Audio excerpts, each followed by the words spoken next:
Na tensão diplomática entre Brasil e Israel, o chanceler israelense Israel Katz postou um vídeo ao lado de Rafaela Tristman, namorada de Hanani Glaser, brasileiro morto no Festival de Música Eletrônica Nova, alvo de ataques do grupo terrorista do Hamas em 7 de outubro.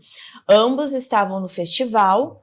A publicação serve como uma mensagem direcionada, não é? Ao nosso presidente. Ana, primeira coisa que eu tenho a dizer a todos que estão nos ouvindo agora. Se você ainda não viu esse depoimento da Rafaela, veja, acesse agora o vídeo, tem lá no nosso Instagram, do Brasil Sem Medo. Acesse o vídeo, ou então a matéria também, acho que tem um link na matéria, né? Sim. Para o vídeo. Com o depoimento, são 8 minutos. Veja, assista a esse depoimento, ouça as palavras da Rafaela, ouça o relato da Rafaela, dessa brasileira judia que estava lá em Israel, com o seu namorado, com seus amigos, se divertindo numa festa, e de repente foi surpreendida por um grupo terrorista que transformou o que era uma festa, o que era um momento de alegria, numa cena de inferno.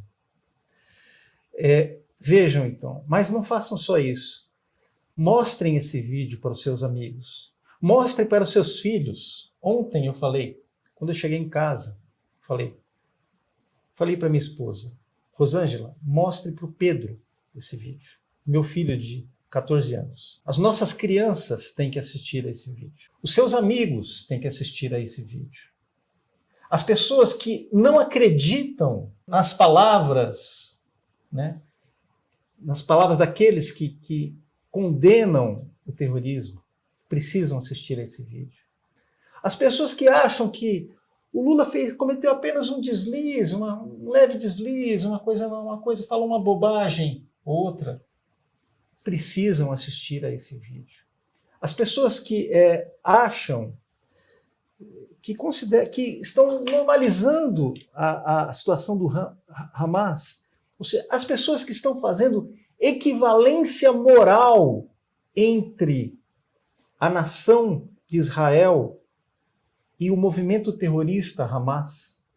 Muitas pessoas estão fazendo isso como se fossem coisas comparáveis, como se fossem equivalentes morais. Essas pessoas precisam assistir ao depoimento da Rafaela. Porque o depoimento da Rafaela mostra o que é de fato o terrorismo. Nada substitui, o professor Olavo de Carvalho já ensinava isso, nada substitui o testemunho pessoal da verdade. Nada substitui o testemunho pessoal da verdade. Então, relatórios de ONGs, pronunciamentos de políticos, nada vai substituir a sinceridade, a clareza das palavras da Rafaela. Nada substitui o testemunho pessoal. Ela viu com os próprios olhos. Ela sentiu na pele o que é o terrorismo. É por isso que, se você quer conhecer o que aconteceu, se você quer saber o que aconteceu na Alemanha nazista, você precisa ler os relatos daqueles que estiveram lá. Você precisa ler os livros do Primo Levi. Você precisa ler os livros do Viktor Frankl. Se você quiser saber o que é um campo de concentração, você precisa conhecer esses autores, as pessoas, as testemunhas. Se você quiser saber o que aconteceram nos campos de concentração do comunismo, você precisa ler o Alexander Solzhenitsyn. Você precisa conhecer os testemunhos do Varlam Shalamov e de todos aqueles que viveram a realidade dos campos de concentração, dos regimes totalitários, que transformam as pessoas em coisas, que desumanizam as pessoas, que transformam as pessoas em alvos de todo tipo de brutalidade, dos crimes mais hediondos possíveis. Foi isso que essa moça viu com os próprios olhos. Ela entrou num bunker Ela estava nessa festa, nessa rave, entrou com o seu namorado, se refugiou num bunker. Porque lá em Israel quando acontece lançamento de mísseis, bombardeios, eles se refugiam nesses bunkers. Os terroristas sabiam disso e foram até um desses bunkers. Havia 40 jovens nesses bunkers, dos quais 30 morreram. 30 foram assassinados. 30 dos 40 jovens que estavam nesse bunker foram assassinados.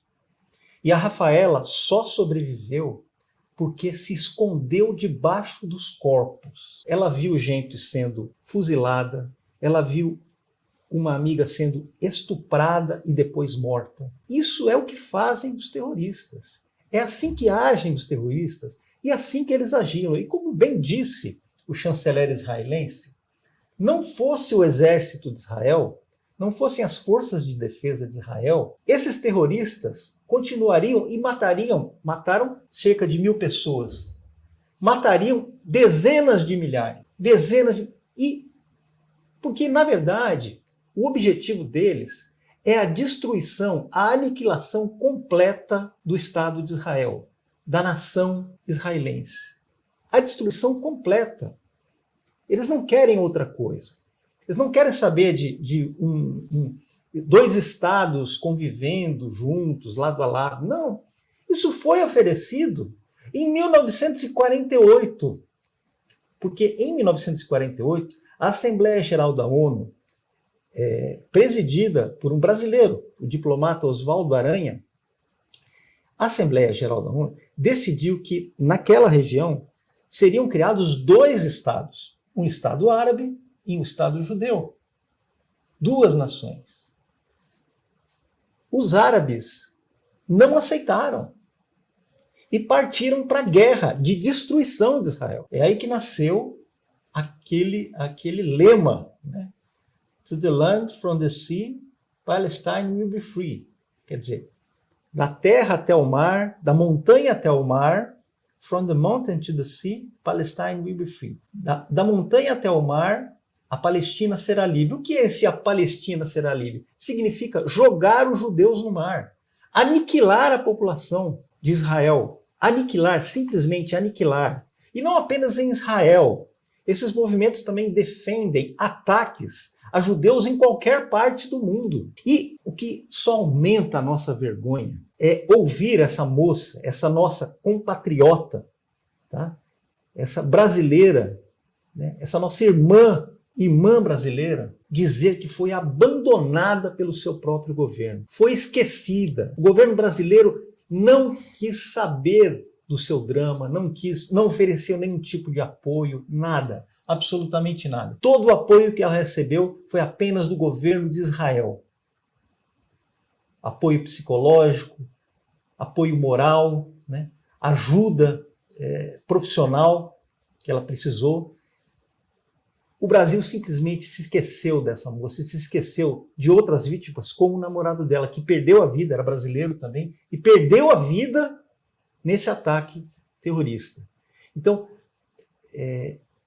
equiparar a atuação, o chanceler usou uma expressão muito feliz, que é a guerra justa.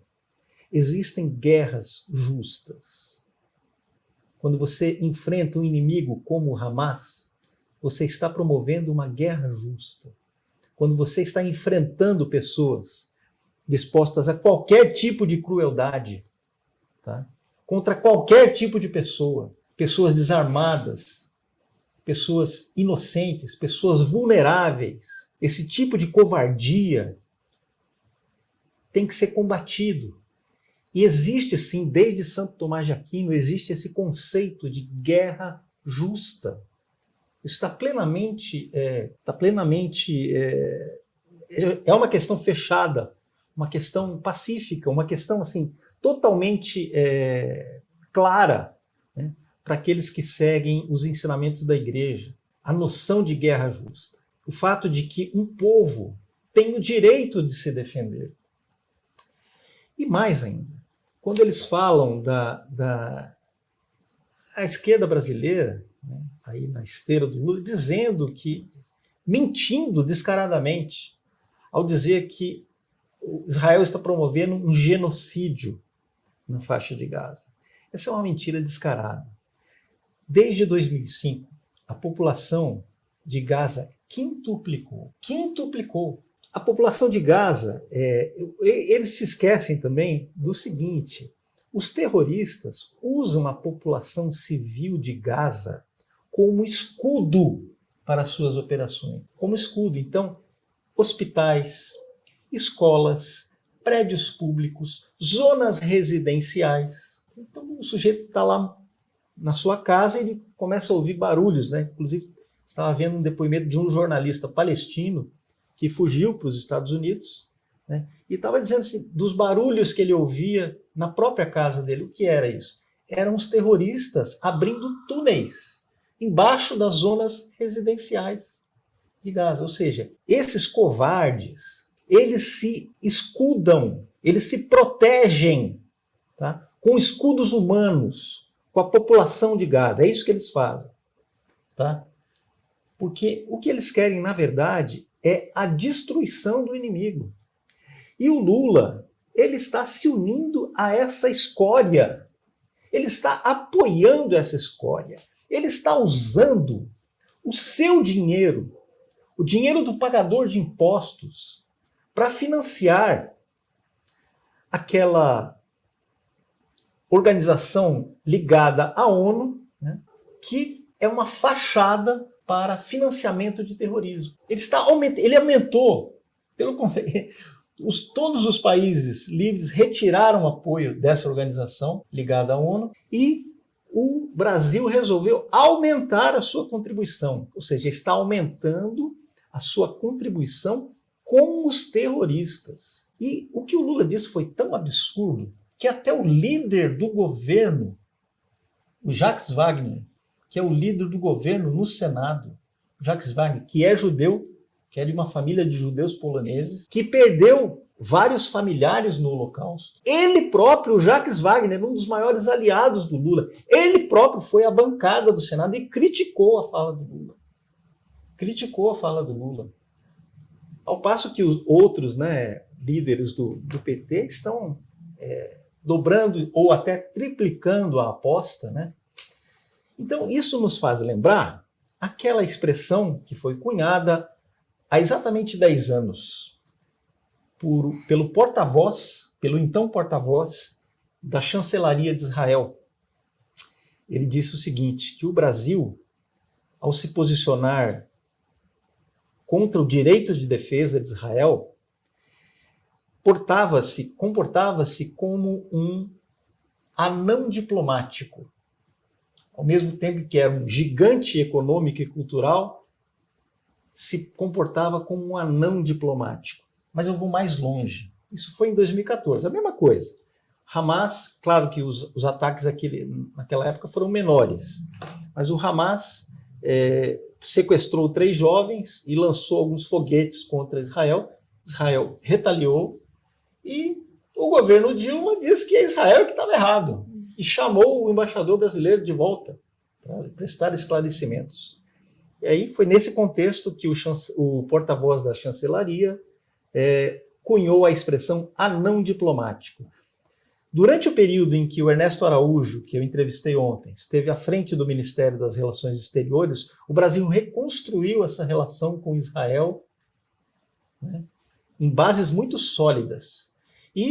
Mas é aquela história, né? Para você plantar uma árvore leva muito tempo, você tem que regar, esperar, né? Esperar um tempo e você vai construindo ao longo de tempo. Agora, para você cortar a árvore, em alguns segundos você pega uma motosserra e corta. É isso que o Lula está fazendo. Ele está destruindo, porque destruir é muito mais fácil que construir, né? Ele está destruindo as relações que o Brasil edificou com a única nação livre, realmente livre do Oriente Médio, que é Israel. A única nação realmente livre do Oriente Médio, né? Um país que é um grande parceiro econômico, cultural, tecnológico do Brasil. Tá? Uma nação amiga, e ele está jogando tudo isso no lixo. Ele está para se juntar a quem? Para se juntar ao bloco russo-chinês, para se juntar ao bloco das ditaduras, para se comportar como um capataz, como um capataz das ditaduras. Tá? Esse anão diplomático serve aos gigantes ditatoriais como a China e a Rússia. O Lula quer transformar o Brasil numa espécie de Irã do Sul. Na verdade é isso. Ele quer nos transformar numa espécie de Irã do Sul. Um pária entre párias. É isso que ele quer fazer com o Brasil. Ele já está fazendo com o Brasil. E foi declarado, portanto, persona non grata. Vocês devem ter comentado isso já, né? Declarado persona non grata. Eu acho que o Lula tem que ser declarado persona non grata aqui no Brasil. Na minha casa ele já é persona non grata. E eu tenho certeza que na casa de milhões de brasileiros o Lula também é persona non grata. Sabe? E é isso que ele está fazendo com o nosso país, com a imagem do nosso país, né? Com as relações que o nosso país construiu, com idas e vindas, com dificuldades através dos tempos. Ele está jogando tudo isso no lixo. E mais do que um anão diplomático, o Lula é um anão moral, porque quem faz a comparação entre as atrocidades de Hitler e o direito de defesa de um país livre tem um nível de consciência moral baixíssimo, muito aquém do que se esperaria de um governante brasileiro.